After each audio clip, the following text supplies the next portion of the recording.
तो बवासीर एक बहुत ही ज़्यादा कॉमन प्रॉब्लम है इंडिया में, और इंडिया में लगभग 10 मिलियन पीपल एवरी ईयर सफ़र करते हैं पाइल्स से। और पूरे वर्ल्ड के हिसाब से अगर हम देखें तो हर दूसरा इंसान, अगर उसकी 60 ईयर की लाइफ है, तो वो कहीं ना कहीं अपनी पूरी ज़िंदगी में पाइल्स से अफेक्टेड ज़रूर होता है। तो इस तरह हम ये मान सकते हैं कि पाइल्स बहुत ही ज़्यादा प्रिवेलेंट है। और इसकी जो सबसे अहम वजह मानी जा रही है कि हम लोगों का जो बढ़ता हुआ सीडेंट्री लाइफ स्टाइल है और हमारी जो गलत हैबिट्स हैं खाने पीने की, ये भी कहीं ना पाइल्स से मुतासिर कर रही हैं, पाइल्स से हम इफ़ेक्ट हो रहे हैं। तो आप इस प्रॉब्लम से छुटकारा पाना चाहते हैं और आप चाहते हैं कि नेचुरल तरीके से हम इस प्रॉब्लम को दूर करें, तो मैं इस वीडियो के ज़रिए आपको हेल्प कर सकता हूँ कि आप इस प्रॉब्लम से छुटकारा पा सकें, इस प्रॉब्लम से बाहर निकल कर आ सकें। और अगर आप इससे इफ़ेक्टेड नहीं भी हैं तो आप अपने आप को इससे प्रिवेंट कर सकें। तो बिना किसी देर करते हुए अब हम शुरू करेंगे अपने इस वीडियो को। लेकिन उससे पहले मैं चाहता हूं, अगर आप इस चैनल पर नए हैं तो आप ज़्यादा इसको सब्सक्राइब करें और ज़्यादा इसको शेयर भी करें और लाइक भी ज़रूर कर दें। आप ना इसको सब्सक्राइब करते हैं उतना ही ज़्यादा मुझे मोटिवेशन मिलता है ऐसे ही अच्छे अच्छे नए नए वीडियो बनाने का। तो आप प्लीज़ इसको ज़्यादा सब्सक्राइब ज़रूर करें। तो चलिए बिना किसी देरी के शुरू करते हैं अपने इस वीडियो को। Let's start this video. तो सबसे पहले बात करते हैं इसके क्या क्या कॉजेज़ होते हैं। तो इसमें सबसे पहला कॉज आता है कि अगर हमारी जेनेटिक्स में हमारे माता या पिता को किसी को बवासीर की प्रॉब्लम है तो हमें बहुत ज़्यादा चांसेस हैं कि हमें बवासीर हो सकती है। ज़्यादा बढ़ता हुआ वज़न, या हम ज़्यादा वज़न उठाते हैं, या हमारा खान पीन ही कुछ ऐसा है, ज़्यादा हम जंक फूड खाते हैं, या हम ज़्यादा तला भुना खाते हैं, या हम स्पाइसी खाते हैं, या हम अपने खाने में फाइबर युक्त भोजन का सेवन नहीं करते हैं, या फिर ऐसा भी हो सकता है कि हम अपने मल को ज़्यादा देर तक रोकते हैं, अपने मल को रोक रहे हैं।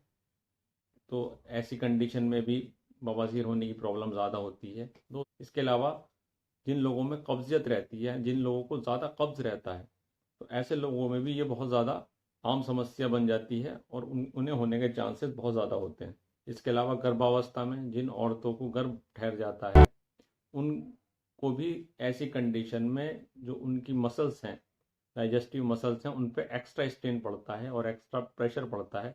तो उस कंडीशन में भी उनको बवासीर होने की चांसेस जो हैं बढ़ जाते हैं। दोस्तों अब बात करते हैं इसके क्या क्या सिम्टम्स होते हैं। बवासीर बेसिकली टू टाइप्स की होती है।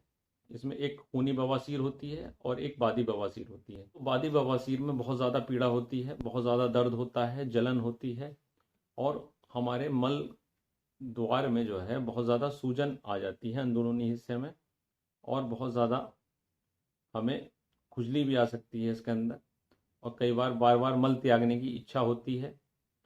तो बहुत ज़्यादा असहनीय पीड़ा भी होती है। इसके बाद दूसरी किस्म जो आती है वो आती है खूनी बवासीर। खूनी बवासीर में जो है पीड़ा बिल्कुल नहीं होती, लेकिन जो हमारे मस्से हैं, बवासीर के जो पाइल्स हैं हमारे, ये हमारे एनस से बाहर निकल कर आ जाते हैं, और कई बार अंदर जब हम हाथ से करते हैं तो ये चले भी जाते हैं। एक कंडीशन ऐसी आती है कि बाहर पूरे ही प्रोलैप्स हो जाते हैं, जिसको हम 4 डिग्री पाइल्स कहते हैं। उस कंडीशन में मस्से हमारे अंदर करने के बावजूद भी अंदर नहीं जाते और बाहर ही रहते हैं। कई बार इसमें ज़्यादा इन्फेक्शन होकर ये थ्रम्बोज भी हो सकते हैं और इसमें ज़्यादा ब्लड भी जम सकता है। तो ये बहुत ही ज़्यादा पीड़ादायी कंडीशन हो सकती है और मरीज़ को इसमें बहुत ही ज़्यादा प्रॉब्लम का सामना करना पड़ सकता है। आयुर्वेद में इसकी वजह जो है डिसबैलेंस माना जाता है, वात पित्त और कफ का। इसके ही डिसबैलेंस की वजह से हमें ये उत्पन्न होती है। बवासीर में खून आना इसका प्रमुख लक्षण होता है। ज़्यादा हमारा ब्लड सेक्रेट होता है इसमें, और अगर इसका ट्रीटमेंट ना किया जाए तो ये कंडीशन जो है ज़्यादा गंभीर हो सकती है, और ज़्यादा पुरानी होने पर ये जो है फिस्टुला की भी कंडीशन में पैदा हो सकती है, जिसे हम भगंदर बोलते हैं। तो भगंदर भी बन सकती है। इसलिए हमें समय रहते इसका ट्रीटमेंट भी ले लेना चाहिए, समय रहते इसका इलाज कर लेना चाहिए, वरना ये कंडीशन जो है कई बार बहुत ज़्यादा सीरियस हो जाती है। तो अगर हम शुरुआती स्टेजेस में ही अगर इसका इलाज कर लेते हैं तो ये हमारे लिए बहुत ही ज़्यादा वेल एंड गुड रहता है।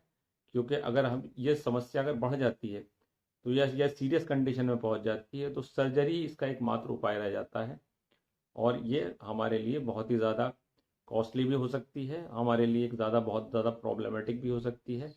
और हमें साइकोलॉजिकल भी ये बहुत ज़्यादा परेशान कर सकती है। दोस्तों, अवसाद, चिंता, थकान और कई बार अनिद्रा, ये भी ज़्यादा स्मोकिंग, अल्कोहल, ये सब भी इसके प्रमुख कारणों में से होते हैं।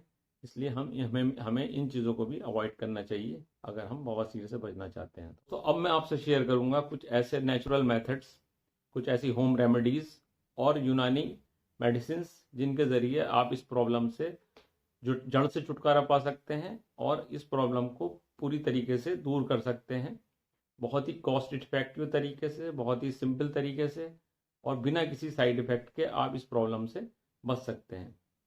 दोस्तों, इसकी सबसे पहली रेमेडीज आती है त्रिफला चूर्ण।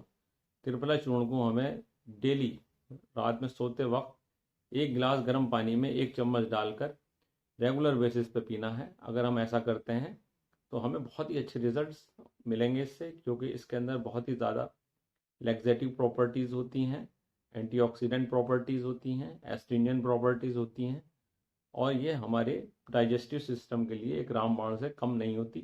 तो हमें इसका रेगुलर तरीके से इसका सेवन करना चाहिए। इसकी दूसरी रेमेडी है इसबगोल की भूसी। इसबगोल एक बहुत ही ज़बरदस्त लैक्सेटिव का काम करता है। इसको भी हमें रेगुलर बेसिस पे पानी में सुबह शाम 1-1 चम्मच रेगुलर बेसिस पे हमें लेना चाहिए। अगर हम ऐसा करते हैं तो इससे भी हमारी जो पाइल्स की प्रॉब्लम है वो दूर हो जाएगी, और क्योंकि इसके अंदर भी बहुत ज़बरदस्त तरीके से फाइबर की मात्रा होती है, और फाइबर हमारे लिए बहुत ही ज़्यादा बेनिफिट होता है उन लोगों के लिए जिन्हें कॉन्स्टिपेशन की दिक्कत होती है। दोस्तों, इसकी अगली रेमेडी आती है। इसके लिए हमें सबसे पहले नारियल के बाल जो होते हैं, उसकी जो जटाएँ होती हैं, उनको जलाना है, उनकी राख बनानी है, और उस राख को जो है हमें ताज़ा मट्ठा जो होता है, वो ताज़े मट्ठे में मिलाकर हमें रेगुलर बेसिस पे अगर हम पीते हैं तो इससे हमें बहुत ही ज़्यादा अच्छे चमत्कारिक रिजल्ट इसमें मिलते हैं, और ये हमारी सेहत के लिए बहुत ही बेहतरीन रहते हैं। दोस्तों, इसकी 4th रेमेडी आती है, हमें पका हुआ केला लेना है। पके हुए केले को उबाल कर उसमें थोड़ा सा ज़ीरा मिलाकर अगर हम रेगुलर बेसिस पे पीते हैं तो इससे भी हमें बहुत ही ज़्यादा अच्छे रिजल्ट मिलेंगे। बवासीर के अंदर कितनी भी पुरानी बवासीर हो, हम उसको जड़ से ख़त्म कर सकते हैं। तो इसकी 5th रेमेडी आती है। उसके लिए हमें नींबू लेना है। नींबू, अदरक और शहद, इन तीनों का मिक्सचर मिला के बना के अगर हम इसका सेवन करते हैं तो ये भी हमारे लिए बहुत ही ज़्यादा उपयोगी होती है बवासीर के लिए। इसका भी हम अगर रेगुलर यूज़ करेंगे तो हमें बहुत ही अच्छे परिणाम मिल सकते हैं, क्योंकि नींबू है और अदरक और शहद तीनों में ही बहुत ज़्यादा एंटीऑक्सीडेंट भी होते हैं, इनमें एस्ट्रिंजेंट प्रॉपर्टीज़ भी होती हैं, और ये एंटी इन्फ्लेमेटरी भी प्रॉपर्टीज़ होती हैं, जिससे हम अपनी इस प्रॉब्लम को दूर कर सकते हैं। दोस्तों, इससे अगली रेमेडी हमारी आती है, वो आती है नीम की पत्तियाँ। नीम की पत्तियों को हमें उसका जूस निकालना है, और नीम की पत्तियों का जूस निकालने के बाद हमें उसे गर्म आंच पर पकाना है। जब हम उसको पका लेंगे और उसका काढ़ा बना लेंगे, उसको काढ़ा को बनाने के बाद हमें उसके अंदर शामिल करनी है बरबेरी। बरबेरी जो लीव्स होती हैं उसका जूस निकाल कर हमें उसके अंदर मिलाना है उस काढ़े में, और उसके बाद उस काढ़े से हमें जो है उस मिक्सचर से हमें उसको सुखाकर उसकी गोलियां बनानी है, और उसकी गोलियां हमें 2-2 गोली सुबह शाम रेगुलर बेसिस पे लेनी है। ये भी एक बहुत ही ज़बरदस्त नुस्खा है। जिन लोगों को बवासीर रहती है, अगर वो इसका उपयोग रेगुलर बेसिस पे करेंगे तो उन्हें बहुत ही अच्छे परिणाम मिलेंगे। तो इसके अलावा यूनानी की एक बहुत ही अच्छी रेमेडी मैं आपसे शेयर कर रहा हूँ। उसमें आपको लेना है हब्बे बवासीर। हब्बे बवासीर की 2-2 गोली रेगुलर बेसिस पे हम सुबह शाम अगर लेते हैं तो ये भी हमारी बवासीर के लिए बहुत ही ज़बरदस्त काम करती है, और बहुत ही चमत्कारिक रिजल्ट हमें मिलेंगे। इसके अलावा हम ले सकते हैं माजून जोगराज गूगल। ये भी बहुत ज़बरदस्त काम करता है। इसका जो प्रमुख इंग्रेडिएंट है वो गूगल है। गूगल हमारी बवासीर के लिए एक रामबाण औषधि से कम नहीं है, और इसके भी बहुत ही अच्छे परिणाम हमें मिलते हैं। जो ख़ास तौर पर बादी बवासीर होती है उसमें इसके बहुत ही अच्छे परिणाम देखने को मिलते हैं। इसके अलावा लोकल एप्लीकेशन के लिए हम यूज़ कर सकते हैं नीम की पत्तियों को। नीम की पत्तियों को पकाकर, गर्म पानी में पकाकर, और गर्म पानी से अगर हम उस एरिया को वॉश करते हैं, धोते हैं, तो उससे भी हमें बहुत ही ज़्यादा सूदिंग इफेक्ट मिलता है, क्योंकि नीम में बहुत ही ज़्यादा anti bacterial, anti fungal, anti inflammatory properties होती हैं, और ये हमारी बवासीर को कम करने में बहुत ही ज़्यादा उपयोगी होता है। तो उसको अगर हम इस तरह से यूज़ करते हैं तो उसमें भी हमें बहुत ज़्यादा लाभ मिल सकता है। तो इसके अलावा लोकल एप्लीकेशन के लिए हम यूज़ सकते हैं जैतून का तेल को भी इस्तेमाल कर सकते हैं, बादाम के तेल को भी इस्तेमाल कर सकते हैं। रोगन बादाम आता है, उसको भी अगर हम लोकली आस पे लगाएंगे जहाँ पर बहुत ज़्यादा दर्द है, सूजन है, जलन है या खारिश है, तो उसमें भी हमें बहुत ही अच्छे परिणाम मिलते हैं। इसके अलावा हम ज़ीरा जो होता है, ज़ीरे का पानी अगर हम बना लें, ज़ीरे को पकाकर पानी में, और उसको हम रुई से, कॉटन से अप्लाई करें, तो इसके भी हमें बहुत ही अच्छे परिणाम मिलते हैं। इसके अलावा हमदर्द का पाइलेक्स एक ऑइंटमेंट आता है, ये भी लोकली अप्लाई हम कर सकते हैं, इसके भी बहुत ही अच्छे परिणाम हमें मिलते हैं। तो इसके अलावा ये सब जो उपाय हैं ये बहुत ही ज़्यादा नेचुरल हैं, बहुत ही ज़्यादा साइड इफ़ेक्ट फ्री हैं, लेकिन फिर भी अगर आपको इन उपायों से कोई लाभ नहीं होता 1% कंडीशन में, तो आप अपने चिकित्सक से परामर्श कर सकते हैं। और कई बार एक ऐसी कंडीशन होती है जिसमें हमें सर्जरी की नीड होती है, तो ऐसी कंडीशन में हमें सर्जरी से भी करा लेनी चाहिए, क्योंकि अगर ये प्रॉब्लम बढ़ जाती है तो वो बहुत ज़्यादा हमारे लिए पेनफुल हो सकती है। कई बार कुछ कंडीशन ऐसी भी होती हैं कि उसके अंदर हमें डिफरेंशियल डायग्नोसिस करना भी बहुत ज़्यादा ज़रूरी हो जाता है, क्योंकि कई बार कार्सिनोमा ऑफ रेक्टम भी हो सकता है या कार्सिनोमा ऑफ कोलोन भी हो सकता है, जिसकी वजह से हमें ब्लड आ सकता है।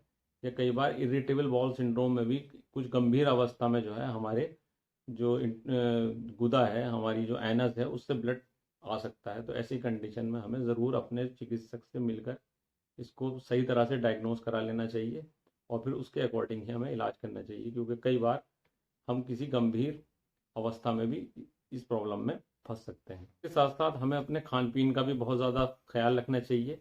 हमें अपनी डाइट में ज़्यादा फाइबर युक्त भोजन का प्रयोग करना चाहिए। हमें ज़्यादा फाइबर युक्त सब्जियां, रेशेदार फल, फूड है, या जो ऐसे फूड्स हैं जिनकी वजह से हमें कॉन्स्टिपेशन हो सकता है, ज़्यादा स्पाइसी फूड है, मिर्च मसाले हैं, तला भुना है, इनसे भी हमें बचना चाहिए ताकि हमें कॉन्स्टिपेशन ना हो, क्योंकि कॉन्स्टिपेशन ही इसका एक प्रमुख कारण होता है। इसके अलावा हमें रेगुलर व्यायाम भी करना चाहिए, 30 मिनट्स एक्सरसाइज करनी चाहिए।